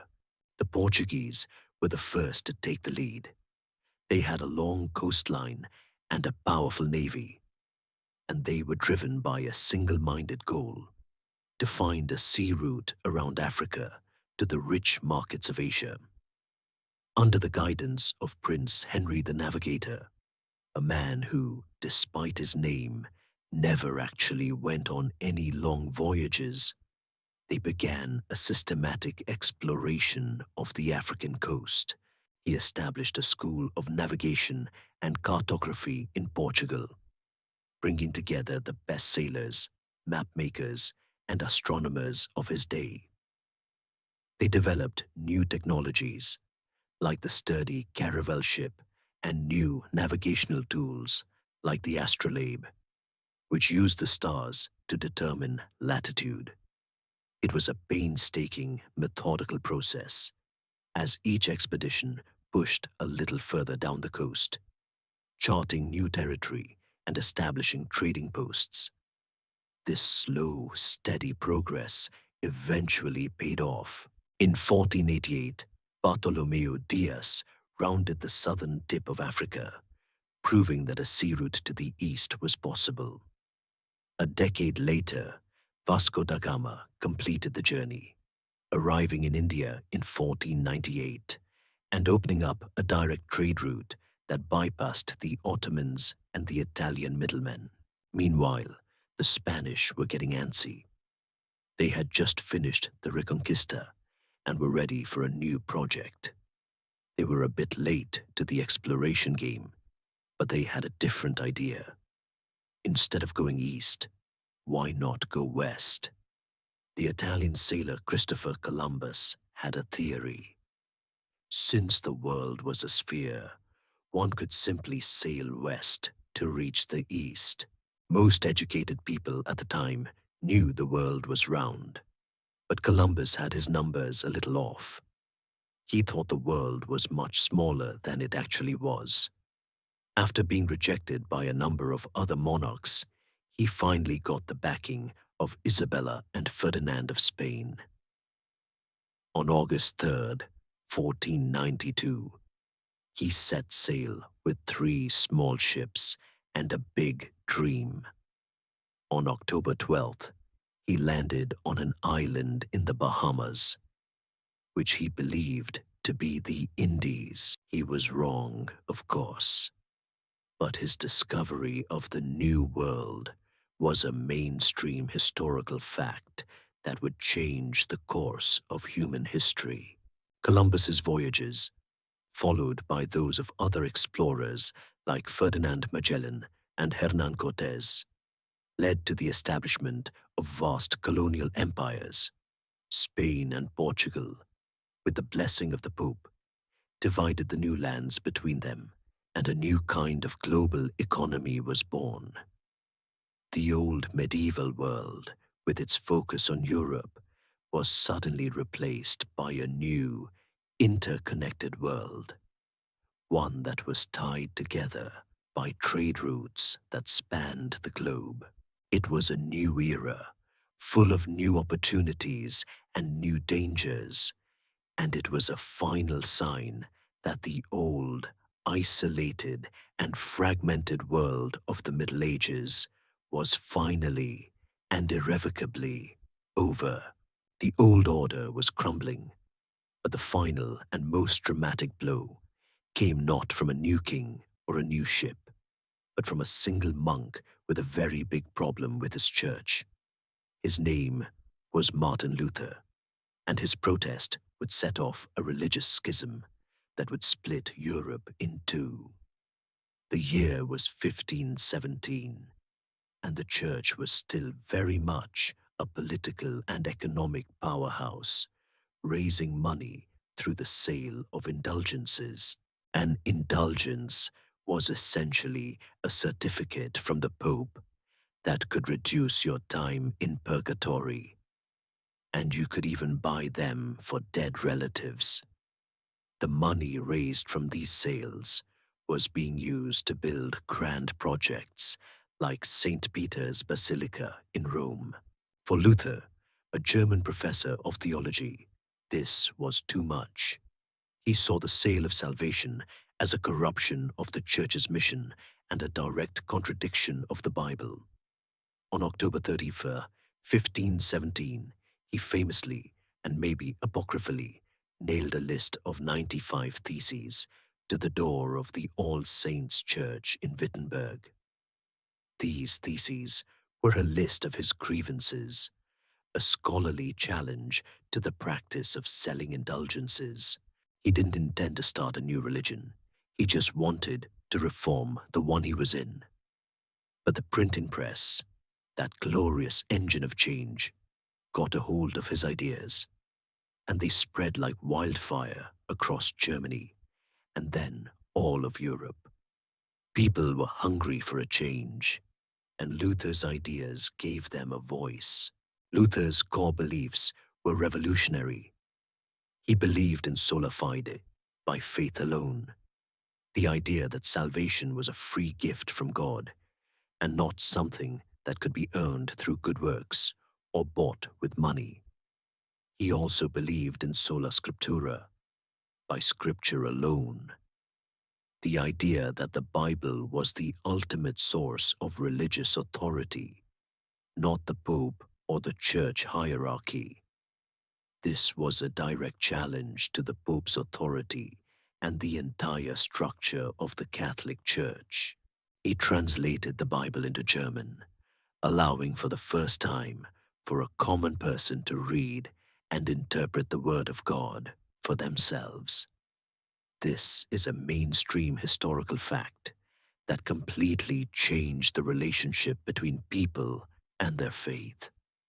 It was a bit like giving everyone the key to the castle, and they didn't need the king to let them in anymore.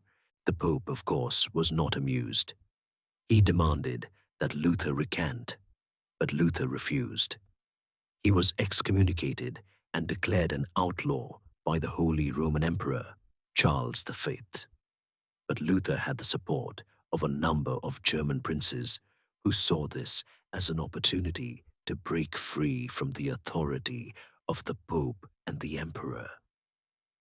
The Protestant Reformation was born. It wasn't a single, unified movement, but a series of different religious reforms that spread across Europe. In Switzerland, John Calvin preached a strict form of Protestantism, and in England, King Henry VIII, who wanted a divorce the Pope wouldn't grant, broke with the Church and created his own, the Church of England. This is an open scholarly debate. Some historians argue his motives were purely political and personal, while others believe there were genuine theological undercurrents to his break with Rome.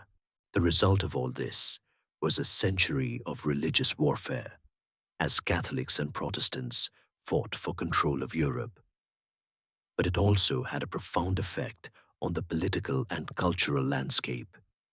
It created a world where people were no longer united by a single faith, but by a new, more national identity. It was a final, violent goodbye to the spiritual unity of the Middle Ages, and a raucous welcome to a new, more modern world. All of these threads, the rise of the national monarchies, the age of exploration, the invention of the printing press, and the religious schism of the Reformation, all came together to mark the definitive end of the Middle Ages and the beginning of the early modern period. But it's not like a light switch was flipped on December 31st, 1499. The transition was a long, messy, and complex process, with different events holding different significance for different people. For some, the Middle Ages ended with the fall of Constantinople in 1453. For others, it was the discovery of the New World in 1492. For many, it was the start of the Protestant Reformation in 1517. And for still others, the true end was the Peace of Westphalia in 1648, which ended the religious wars and cemented the idea of the sovereign nation-state. But regardless of the specific date, the world that was emerging was fundamentally different from the one that had existed for the past 1,000 years. The old feudal order, with its web of personal loyalties and land-based power, was replaced by a system of centralized, bureaucratic states. The king was no longer just the most powerful lord. He was the head of a nation, with a professional army, a system of taxation, and a unified legal code. This new political structure, which we take for granted today, was a direct result of the long, chaotic process of the Middle Ages. The Church, which had been the single, unifying spiritual and intellectual force of the Middle Ages, was now fragmented. The Reformation had destroyed the religious unity of Europe and created a new world of competing faiths. This religious division would lead to a century of brutal warfare, but it also had a profound effect on the way people thought. With no single, unified authority to tell them what to believe, people were forced to think for themselves. The spirit of independent inquiry, which was a core part of the Reformation, would later fuel the scientific revolution and the Enlightenment. The old medieval economy, which was based on local trade and agriculture, was now part of a new global network. The age of exploration had connected Europe to the rest of the world, and a new kind of economy based on global trade, colonialism, and a new influx of wealth from the Americas was taking shape. This new economy would be the engine that powered the rise of a new class of merchants and bankers, a class that would go on to challenge the old aristocratic order. The ideas of the Renaissance, which had been confined to the small city-states of Italy, were now spreading across the continent, thanks to the printing press. Knowledge was no longer the exclusive property of the church and the nobility. It was accessible to anyone who could read. So, when we talk about the end of the Middle Ages, we're not talking about a single event. We're talking about a series of profound and interconnected changes that, over a period of a few centuries, transformed a fragmented, feudal world into a world of nations, a world of competing religions, and a world that was just beginning to explore the far reaches of the globe. It was a messy, painful, and often bloody transition, but it was also a period of incredible innovation and change. It was a final, graceful bow from a long and complex era, a wave goodbye to the age of knights and castles, and a hello to a new and very different world. It was the end of an old story and the beginning of a new one, a story that we are still living in today. So now, as the stories of 1,000 years settle like dust, it's time for our journey together to come to a close. Let the images of knights, castles, and a world transformed by plague and faith gently fade. The echo of battles, the whispers of monks, the rustle of a newly printed page. They all recede into the quiet night. Rest now and let your mind drift. The long day of history is done, and its grand, sweeping tale is complete. The past, with all its beautiful chaos and hard-won wisdom, is safe in the books, and you have heard its voice.